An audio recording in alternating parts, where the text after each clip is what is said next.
Welcome to Savvy Business, Life Unscripted, with your host, Christina Rivera, where our guests share their wisdom and valuable business tips, empowering our audience to expand their personal potential.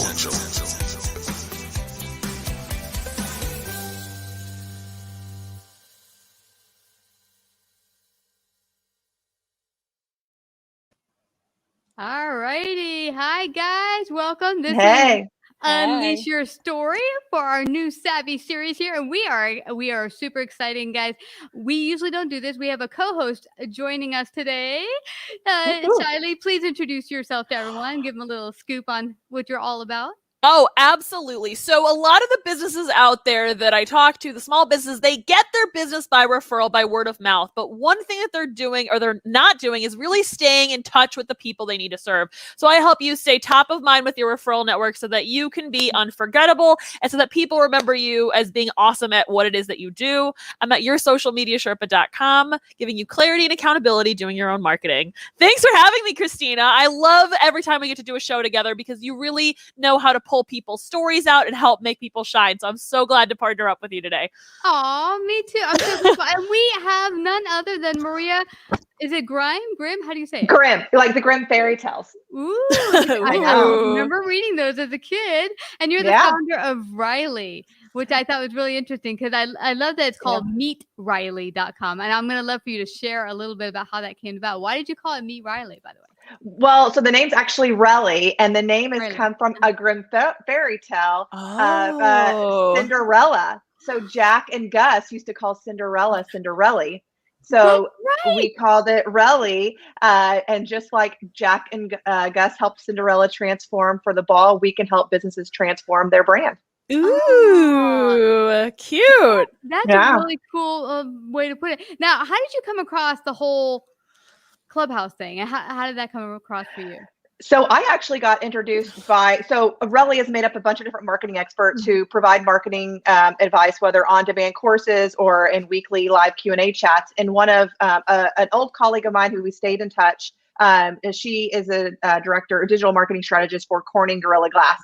And she's kind of ahead of the game on a lot of trends that are happening. And so when Clubhouse was first launching, she sent me an invite because of the exclusivity. You had to get an invite. She's like, you had to check this out.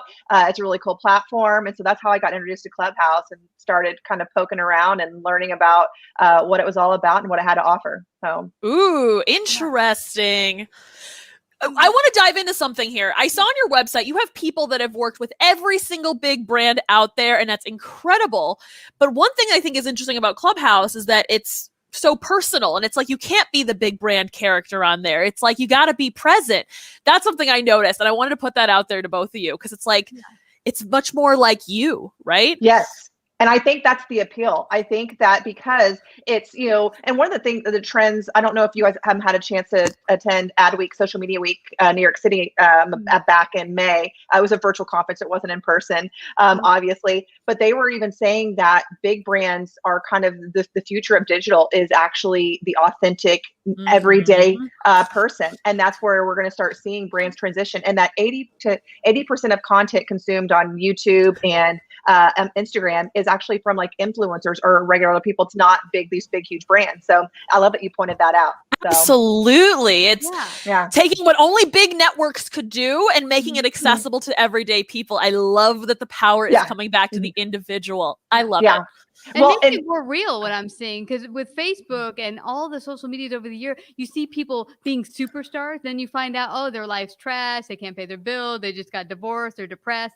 And it's not real. And I think what people really, really want to get back to is authentic. Like, I want to see a real person with their hair up in a ponytail, all sweaty. I just got back from a run. Baby's crying behind me. It's like so real. You know what I'm saying? Oh, yeah. My husband's in the living room right next door watching cartoons with our 2.5-year-old daughter, and I'm sitting in the office. And it's totally, I agree. And I think that the pandemic really, kind of brought that to the surface. And that's something that we missed, especially in the social world, because it was just, you said, it was, this illusion of what reality was. And reality really wasn't that. We wanted to connect with people who, related to us on a deeper level. So, and Clubhouse is a great platform for that. So.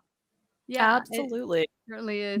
Now, But there is that star element too, though. By the way, the stars do bring in big crowds, like Elon Musk when he first was the first celebrity to get on Clubhouse and have his chat. It kind of broke the Clubhouse internet. Yes. yes. Uh, Yeah. Yeah. I went on it once for an event, and what it was like a dating thing, but for networking, like business networking. So what they did, Yeah. they put us into separate rooms, and we'd have 1 minute to connect with someone on a business level, and then tell them your story and and then next person. I'm like, no, I'm not done yet. Stop. Oh, yeah. No, that's cool though. But that is like kind of the one there's like a new, it's funny how, as marketing evolves and these new job descriptions that evolve, there's a new moderator job description now that actual Clubhouse rooms are hiring moderators to moderate rooms because of the need. Yeah. So, which I thought was really interesting because it takes a pro to moderate conversations with multiple people. So, yeah. So, yeah. Yeah. Now, tell me, both of you, Shaily and Maria, what do you think the future of marketing is now that things are getting more real and authentic? Where do you see that because I see the old brand of the super fluffy, everything perfect, not a hair out of place is not what it's going to be going forward.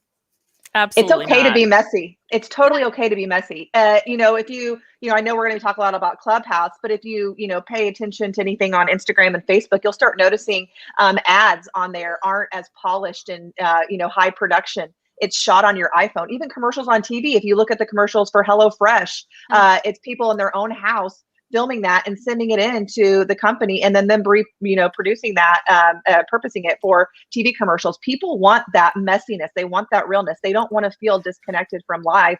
And so I think that's where marketing is going to shift. It's going to show us in our element, in a more natural state. And it's happening across, all different industries. And I think the industries that are going to be slow to adopt are going to kind of suffer from that. But yeah, so. Absolutely. I'm going to echo that and say that because there's so many people now that you can have direct ties with the people you serve, we're getting way better products, better answers to our questions, better service that's changing the game for everything. Now I can go to somebody that I look up to. Like I got to talk to Patty Stanger on Clubhouse one night. She's a millionaire matchmaker. Anybody? Yes. Oh my gosh. Hey, let me name drop this mutual friend that we have. Hey Patty, love you. Like I love that. You can actually have a direct line with people in a way that you couldn't before, which is what I love about Twitter too. Sometimes, occasionally it works out. Yeah. But it's cool now that you can talk to your favorite person, and that's amazingly accessible that we can do now. That's different. So yay for that opportunity on Clubhouse. Also too, like I'm going to say I love live streaming. It's one of my favorite forms of social media. Like, hey, we're doing it right now, which is great. Yep. But I think that's a great thing because even live streams now, I don't think Facebook is that hot for it. I don't know how Instagram has been, but you can get way more people to casually pop in or pop out of a Clubhouse than you can on any of these other apps. So to have 1,000 people listening to Elon Musk or 6,000 people, where else were you going to have that? I always compare Clubhouse to this. It's like going to a conference in real life and going to that bar where everyone's there drinking, thinking, oh, we're going to socialize, but maybe we'll accidentally do some business deals along the way. And that's what I really love about the Clubhouse vibe. I totally agree. I love that you said, I love that analogy of how you compare. I'm going to start using that. I'm going to steal that from you. You can borrow it. You can, I always appreciate it, but you can, it's what it is. It's like a conference on demand whenever you want. Yeah. At the bar. At the bar. You need a glass of wine. But see, that's what's great. I found, and someone said this to me years ago, that LinkedIn's like that very corporate-y, everyone's tied up. And untie it. Untie it. And then we have Twitter, which is a lot of people screaming and hollering their services. And then Facebook, she's like, it's the backyard barbecue with all the neighbors and the fixin'. And your best dressed. Yes. Yeah, my gosh. Yeah. But this, I love the idea that it's actually a conference, but with drinks. So it's a little bit of both business and relaxed at the same time and more. Yes. Real. And then adding to that, right? We're in the world of webinars and conferences and you have to come to this whole session. You can come for 10 minutes and then come back later. And it's totally fine. It's what you're supposed supposed to do at a conference, but like Yeah. we all feel guilty leaving the back of the room because we don't Yeah. like to talk. But like we Yeah. can do that. There's a culture of that on there, which Yeah. is lovely. Yeah. They gave the Irish goodbye a place on social media. That's a good one. That's a good one. I like it. That's amazing. So how do you see businesses best implementing Clubhouse into their business? Like how do you both see that? Well, you touched on it earlier, webinars. I think that this could be the evolution of webinars. The only thing that is unfortunate about it is that you can't turn it into an on-demand webinar because once it's gone, it's gone. Yeah. But I think it allows people to tune in. It's a really great LMS type platform for businesses to extend their knowledge. So, if you're having, wanting to talk to people, you're in an insurance and you want to talk to people about HR and what kind of things are going on in, the legal, world in regards to HR initiatives. You could have interactive conversations where you bring an expert in. You could have somebody talking about investments. You could have somebody talking about, anything, any topic that's educational. That's why people are going to Clubhouse. They're not only just going to engage, but they want to learn. So I really think this could be a kind of a spin on an LMS platform on the go. That you can pop in and pop out, and it could just be an additional webinar type platform. And what's really cool too is you could even live stream a webinar. We could live stream this conversation right now on Clubhouse if we wanted to. So I mean, I just think I think it could be. I think it might take off as an LMS platform. Interesting. Yeah. That's one way to kind of use it as a business, and I appreciate that. One great use that I've seen is there's a woman that teaches people how to become the best online tutors out there, and here's what I always love about social media is when you can drive your people there, because now she's got her audience that she's already cultivated, and now they have easier access to asking her questions and really building that relationship with her, which I absolutely love. Yeah. But there are some things I don't want to tell everybody that's listening to this, get on Clubhouse now, because Clubhouse, there's a lot of competitors right now. There's like every like Spotify's got one. There's a bunch of other ones that have come up that I've been playing with. Haps is also a thing. There's a million of them, right? So like the StreamYard, here we go. So biggest problem that these, especially small businesses, I know we both serve small businesses here, but like, it's like, if you don't want to try to be everywhere all the time, and also it's got to be the right medium for you. Like I'm a talker, but like certain people might hate that, and that's not their space. So I don't want this to be shiny object syndrome where they feel pressure to. Amen. Right. So, right. And then also the star is falling a little bit with Clubhouse. Part of, and this is what I really want to hit on. When Clubhouse started, I found out about it last summer. So like very early, and I tried to get in. I used the wrong phone number. I used my business line, which nobody has in their phone book, didn't get invited. And the reason I wanted to is because all these really big deal people were there. So I got on in December before any of my network really was on there. And it was like the people I talked to were such high caliber. At this point, all the cool kids have left the party and have gone somewhere else. And there's still a lot of good people on there, but it's not, that's a big draw for folks. It's wherever those people are. And once you lose them, it's like, is it still cool? And so you never know with these platforms. I'm going to say one more thing. I know I'm talking here, but like the other thing is you don't own the ties that you make on Clubhouse. You could have 1,000, 10,000 followers, but if they never go on that app again, how are you staying in touch? So there's got to be a real thoughtfulness with it. And I don't want people to miss out because the platform kind of loses its relevancy. Yeah, they've actually made some updates because of that, because I think that there was a lot of complaints that, now they've opened it up to Android users. You still have to have that exclusive invite to get in, but which I think was part of the draw. It's like, ooh, I want to be a part of this new channel. But there were a lot of things that they, were missing. And I think one of the things that hit on one of the points you talked about was, the scheduling part. Now you can schedule, so people could send out an invite just like Zoom and saying, hey, register for this. And that will, if you put it on there, you can save that calendar to your calendar so you can get there. But again, if your people aren't staying on all the time, you have to be proactive about letting them know you're going to be on. You're not just going to catch flies with honey by putting, something out there and seeing who comes out. So because that's what's great about Facebook, and why Facebook's putting so much, attention around groups is people spend all their time on Facebook naturally. And so, you're pretty much going to see when you're, if you're in a group, they're popping something up.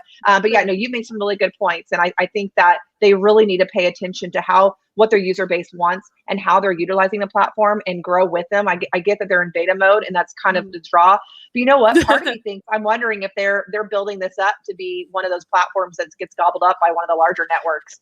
That seems to be the big play with a lot of them. So, one Yellow platforms I'm using has already been bought up by another. But that brings to mind that if your target audience isn't in that particular location, don't get shiny object syndrome. Just go off there. Really find out from your audience, what do they want, where do they hang out, so you don't waste your time. And but let's also talk about how this could be used for your employees. Like maybe you have more than one employee. Yes. This could be a great way to connect. And one thing I'm doing with a client I'm working with, they have weekly cocktails. Weird. What? I love that idea. That's amazing. Yes. Oh, I love that. Weekly and they play bingo. Yeah. What? Which I think I'm going to join them because they play cocktails and bingo. I mean, I've never played bingo, but you've never played bingo? No. That's such a great idea, especially because of how, work environments are shifting. People are, not necessarily in the office, or people are moving to other states that are more affordable if they lived in a California or New York with their job. So it's a way to stay connected and have fun. I love that idea. Oh my gosh. They've been doing a lot of that. In fact, early on, they were using Zoom to watch Tiger King show. Oh my gosh, that show. Yeah, remember that show? Yeah. Oh yeah, I'm from Oklahoma. I very remember that show. I remember Tiger King before it was a Netflix. Oh my god. Oh no. Yeah. Oh yeah. no. Oh. Yeah, it's good. Next week's episode, we're going to talk about what you knew about Tiger King. Tune in for Tiger King. There's a lot of stuff we can go into when it comes to Clubhouse. I will say the whole hanging out with people and colleagues, cool thing. I will say it's kind of nice to know we can see who's online and who's offline. I love that you can figure out which of your friends is also bored at the same time. So you can be like, let's have a hangout right now. Exactly. Which is really cool. Like, how do I know which friend is not doing anything? Like, perfect. Let's hang out. Like, I love that. That's one of the other good things. The other thing I'll mention that I think is interesting is that a lot of people don't realize that when you do a show, you have to produce it. Just like you have created this beautiful series, there was prep, there was all these conversations that we had for the last few months to make this show happen. People throw up a Clubhouse willy-nilly, and I think that's a big challenge is that it's not quality filled. One of my elementary school classmates, it had a really nice show. It was like very strict 1 hour. He had an introduction, he hypes up his speakers, and then he ends it and gathers questions from other mediums so that it keeps focus, because these people like to ramble and tangent. And it's like, that's what's ruining part of the thing is if you make a bad show, I don't want to come back. But this one guy, like his shows are great. I want to keep coming. And people don't treat it like a show experience where you're driving traffic from other places. And that's, I think, a hard thing that people don't understand. Mm-hmm. So. I agree. Yeah, no. So it's funny you say that. We willy-nilly threw. We lucked out on this. We had a little water cooler talk with a bunch of marketers after the Super Bowl ads to kind of talk about our favorite Super Bowl ads. I love it. All that, and it was a lot of fun. But I wish we would have produced it a little bit better, to be honest. But that's a good point. That if you're gonna get into something, at least pay put something of quality out. I think a lot of people, there's a lot of experts out there that say, the more content you put out, the better. And that's not necessarily the case, especially, we're talking about what's changing in the digital marketing landscape. It's quality over quantity. It's not what how much you're putting out, it's what you're putting out, And so if you can't spend time, focusing on something and investing in it, then it's not gonna help you. And then bringing it back to the point where you're talking about if your ideal audience is not engaging on there.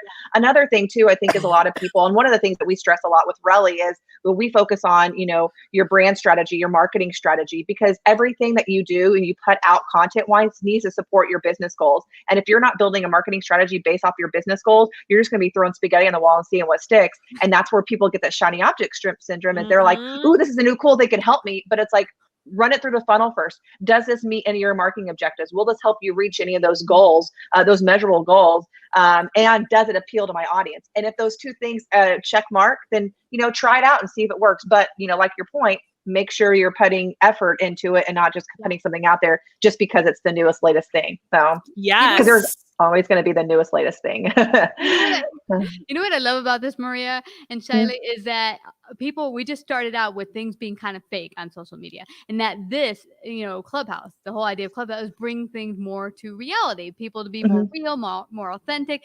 But that doesn't mean you can lose your quality. So I think what's happening is some people are going like, oh, I'm going to be so authentic. My hair is going to be all over the place. The babies are going to be crying. I'm going to be sweaty. But what is that saying to your clients? If you show up you're all messy, because they're going to say, well, are you going to do my work like this? Are you going to, am I going to hire you and you're going to do the same level of work that you're doing as we're meeting right now? So they're like, I understand the same level of quality, but you can be authentic as well. Yeah. No. And have a good moderator. Oh, that's true too. I just thought of this. I've never said this before anywhere, but it's like for me to call my best clients and invite them to like a very private networking event for my clients, like I was like, if I am inviting my best people that have loved on my business, like I've got to make the thing good. And it's like, would you want your best client seeing what you're putting out? That's a great, I think, new gauge that I might put out. Like, would they appreciate this? But I also want to echo something here, right? It's like, you're talking about like, marketing goals and like being where your people are. Yeah, being where your people are is one of the things, but also, especially for small business, which I find like a lot of big brands, big brand social media people don't understand this, is that if you don't find something that, like, if you're a small team, if you don't find something that you like to produce or that you're really good at, you're not going to do more of it. So if you hate talking, don't go to a talking app. You have to go what favors you, but also a combination of either where your people are or where you can drive your people. That is what I say. Where could you feed your people that are your referrers? Where are they going to be, or where can you bring them? That is what I always say to that. Yes, you want to know where your audience is, but where can you enjoy them? And build your community. And that was something they touched about at the Adweek conference, was that a future is building your community. So if you can build your community on Clubhouse, do it. If not, there's plenty of other platforms. But you can build it on Clubhouse, great. But how do you capture them? So if Clubhouse dies, you don't lose them. That is the biggest thing. Which is why I feel like, I don't know if you probably would. I love email marketing, because if you capture their email, it blows my mind. But if you can capture those Clubhouse people on email because they fall in love with your brand, awesome. But who knows where it's going to go? I will say I had a little bit of a following on Periscope that I was so proud of, but Periscope isn't cool anymore. It actually doesn't even exist. It's now Twitter streaming. I don't even know. So lessons learned here. Yeah. We'll end with that. But one thing, and I think maybe you could just tell me your thoughts, Maria, that when I started my podcast the first 4 years, I did it on another site, one of the platforms, I think, Blog Talk Radio. And because I was like, no, this is just something I do for my side business. I'm not going to pay, have my own website. But then when Blog Talk Radio changed its platform, I lost almost all my listeners overnight. They changed their platform. All my listeners disappeared. They said, we can't find you. And that could happen to anyone. So you want to make sure, bring them to where you're at in your home. Don't meet in a restaurant. Like, that restaurant might close down tomorrow. So have a place where, they can meet you. Yeah. And that's why you'll see a lot of talk right now lately about email marketing lists, because email marketing, it's first party data. And first party data is the most important piece of your marketing, huge, stream. So, and I think a lot of people forget about that, is how do you bring that, lead the fish, the water, but how do you get them to bite? What is it that you're putting out that's going to get them to join your list? So then that way you own their data forever, unless they change their email address. But how often does that happen? So yes. And you get the best people on that list. If they love you so much, they want to get on your emails, it makes that whole list so much more golden. Absolutely. Yeah. 100%. Well, Maria, where does everyone find out more about Relly, work with you? What does that look like? How do they do that? Yeah. So, they can go to the website, meetrelly.com, and learn a little bit about, how the platform works. The pricing model, we call it for the price of 2 lattes, good lattes, not the tasteless discount stuff. You could have a membership to Relly.